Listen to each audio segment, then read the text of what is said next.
বাংলাদেশের রাজনীতি মানেই উত্তপ্ত ময়দান। ক্ষমতার পালাবদলের সময় ঘনিয়ে আসলে তা যেন আরও তপ্ত হয়ে ওঠে। 2007 সালের জানুয়ারির সেই শীতল সকালে হঠাৎ যেন সবকিছু জমে গেল। না, শীতের কুয়াশায় নয়, বরং ক্ষমতার এক অদৃশ্য বরফে, যাকে আমরা বলি 1-11। নামটা যত সহজ, ভেতরের গল্পটা ততটাই জটিল আর রহস্যময়। এখন এত বছর পরে যখন সেই সময়ের অন্যতম প্রভাবশালী সামরিক কর্মকর্তা লেফটেন্যান্ট জেনারেল অবসরপ্রাপ্ত মাসুদ উদ্দিন চৌধুরী গ্রেপ্তার হন, তখন মনে হয় ইতিহাস আসলে কখনো শেষ হয় না, শুধু সময় নিয়ে ফিরে আসে। প্রশ্নটা তাই আবার উঠছে, 1-11-এর আসল ভিকটিম কে ছিল? বিএনপি, আওয়ামী লীগ, নাকি পুরো গণতন্ত্র?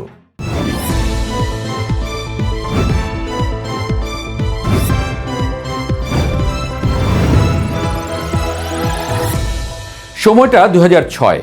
1-11-এর ঠিক আগের সময়টা মনে করুন। দুই বড় দল, বেগম খালেদা জিয়া এবং শেখ হাসিনা, এমন এক রাজনৈতিক দাবা খেলায় ব্যস্ত যেখানে বোর্ডের বাইরে দাঁড়িয়ে থাকা লোকজনই আসলে চাল দিচ্ছিল। নির্বাচন নিয়ে টানাপোড়েন, রাস্তায় উত্তেজনা, আন্তর্জাতিক চাপ, সব মিলিয়ে দেশ তখন ফুটন্ত হাঁড়ি। ঠিক তখনই আসে সেই 11ই জানুয়ারি। জরুরি অবস্থা জারি হলো। ঠিক তখনই মঞ্চে প্রবেশ করে এক নতুন চরিত্র, সেনা সমর্থিত তত্ত্বাবধায়ক সরকার। বলা হয় ইতিহাস কখনো শূন্যস্থান পছন্দ করে না। রাজনীতি যখন নিজের সমস্যার সমাধান করতে পারে না, তখন অন্য শক্তি এসে জায়গা নিয়ে নেয়। 1-11 ছিল সেই শূন্যস্থানের ফল। সেদিন বঙ্গভবনে কয়েকজন সেনা কর্মকর্তা যান। রাষ্ট্রপতি ছিলেন অধ্যাপক ইয়াজউদ্দিন আহমদ, একই সঙ্গে তত্ত্বাবধায়ক সরকারের প্রধান উপদেষ্টা। চাপ, আলোচনা, উদ্বেগ সব মিলিয়ে জরুরি অবস্থা ঘোষণা করা হয়। গণতন্ত্র তখন আনুষ্ঠানিকভাবে বিরতিতে গেল। তারপর শুরু হলো পরিষ্কার অভিযান, দুর্নীতির বিরুদ্ধে যুদ্ধ। দেশের একদল মানুষ এই শব্দ শুনেই বাহবা দিতে শুরু করে। আবার কেউ বলল আইনের বাইরে নতুন ক্ষমতা তৈরি হচ্ছে। দুর্নীতি বিরোধী অভিযান শুরু হলো, গ্রেপ্তার শুরু হলো রাজনীতিবিদ, ব্যবসায়ী, আমলা। শুধু তাই নয়, তাদের তালিকায় ছিলেন দুই দলের শীর্ষ নেতারা, বেগম খালেদা জিয়া, শেখ হাসিনা, তারেক রহমান, কেউই বাদ গেলেন না।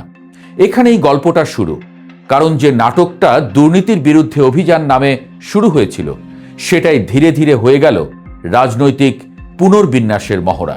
তখন একটা শব্দ খুব জনপ্রিয় ছিল, -2, মানে দুই নেত্রীকে সরিয়ে নতুন রাজনীতি গড়া। বিষয়টা এমন যেন পুরনো দুই জনপ্রিয় নায়িকাকে সরিয়ে নতুন সিনেমা বানানো হবে।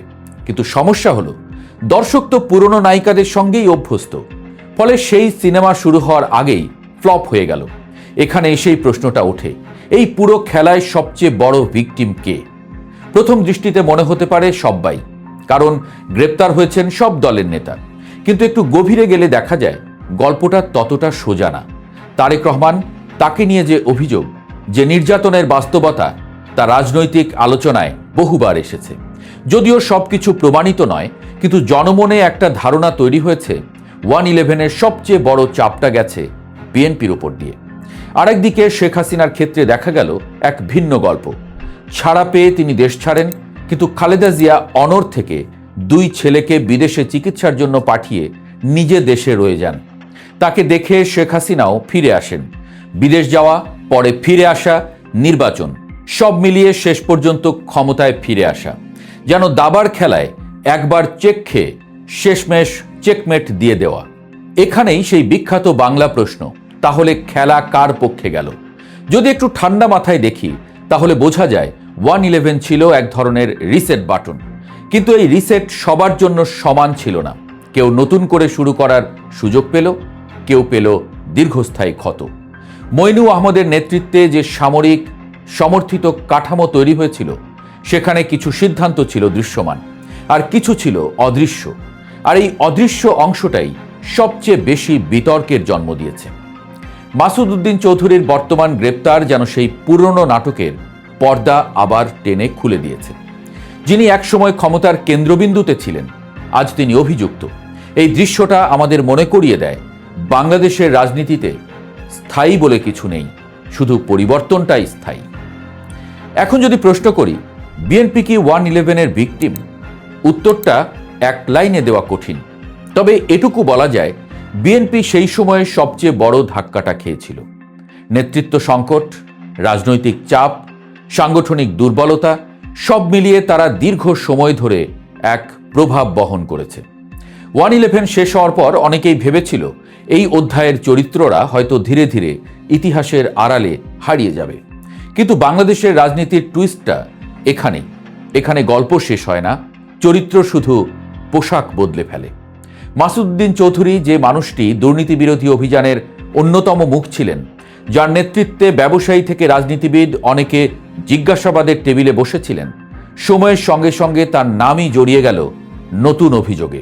দুর্নীতি দমন অভিযানের সেই কঠোর সময়েই অভিযোগ উঠেছিল সব গ্রেপ্তার সমান ছিল না, কারো বিরুদ্ধে আইন চলেছে, আবার কারো ক্ষেত্রে নাকি দরজা খুলেছে সমঝোতার। ব্যবসায়ীদের ধরে এনে ক্ষমা দেওয়ার বিনিময়ে অর্থ আদায়ের গল্প তখন চায়ের দোকান থেকে ড্রয়িং রুম সব জায়গায় ঘুরে বেড়াতো। যদিও এসব অভিযোগ আনুষ্ঠানিকভাবে প্রমাণিত হয়নি, তবু জনমতের আদালতে সন্দেহের ছায়া তৈরি হয়ে যায়। সময়ের সঙ্গে অভিযোগগুলো আরও বদলাতে থাকে। অবসর নেওয়ার পর যিনি যুক্ত হন জনশক্তি রপ্তানির ব্যবসায়, মালয়েশিয়ায় শ্রমিক পাঠানোকে কেন্দ্র করে সিন্ডিকেট, বিপুল অর্থ লেনদেন এবং হাজার হাজার কোটি টাকা আত্মসাতের অভিযোগ রাজনৈতিক অঙ্গনে নতুন বিতর্ক তৈরি করে। অভিযোগ ছিল বিদেশে কাজের স্বপ্ন দেখিয়ে সাধারণ মানুষের কাছ থেকে বিপুল অর্থ নেওয়া হয়েছে। গল্পের সবচেয়ে নাটকীয় অংশ তখনও বাকি, কারণ 1/11-এর পর ক্ষমতায় আসে আওয়ামী লীগ সরকার। আর তখন দেখা গেল এক অদ্ভুত বাস্তবতা। যে সামরিক কর্মকর্তা সেই বিতর্কিত সময়ের অন্যতম আলোচিত মুখ ছিলেন, তাকেই অস্ট্রেলিয়ায় বাংলাদেশের হাই কমিশনার করা হলো। শুধু তাই নয়, তার চাকরির মেয়াদ একবার নয়, একাধিকবার বাড়ানো হয়। রাজনৈতিক মহলে তখন ফিসফাস শুরু হয়, এটা কি প্রশাসনিক সিদ্ধান্ত নাকি রাজনৈতিক প্রতিদান তথা উপহার? কারণ বিশ্লেষকদের একাংশ মনে করতেন 1/11-এর সময়কার রাজনৈতিক সমঝোতা এবং নির্বাচনমুখী পরিস্থিতি তৈরির প্রক্রিয়ায় যারা ভূমিকা রেখেছিলেন, তাদের কেউ কেউ পরবর্তী সময়ে সরকারের আস্থাভাজন হয়ে ওঠেন। এখানেই 1/11-এর গল্প সবচেয়ে জটিল হয়ে ওঠে। কারণ যদি তিনি সত্যিই গণতন্ত্র বিরোধী কোনো প্রক্রিয়ার অংশ হয়ে থাকেন, তাহলে কেন পুরস্কার? আর যদি তিনি রাষ্ট্র রক্ষার দায়িত্ব পালন করে থাকেন, তাহলে এত বিতর্ক কেন? একসময় যিনি অভিযানের পরিচালক, পরে তিনি রাষ্ট্রের প্রতিনিধি, একসময় যিনি ক্ষমতার কেন্দ্রে, পরে তিনি অভিযুক্তের কাঠগড়ায়। ক্ষমতা কখনো স্থায়ী নয়, কিন্তু ক্ষমতার স্মৃতি খুব দীর্ঘ। আজ তার গ্রেপ্তার শুধু একটি মামলার ঘটনা নয়, এটি যেন সেই প্রশ্নটাকেই আবার সামনে এনেছে। বাংলাদেশে কি সত্যিই কেউ 1/11 থেকে লাভবান হয়েছিল, নাকি সেখান থেকে কেউ কেউ ঘি খেয়েছিল, যার মাসুল এখন তাকে দিতে হচ্ছে?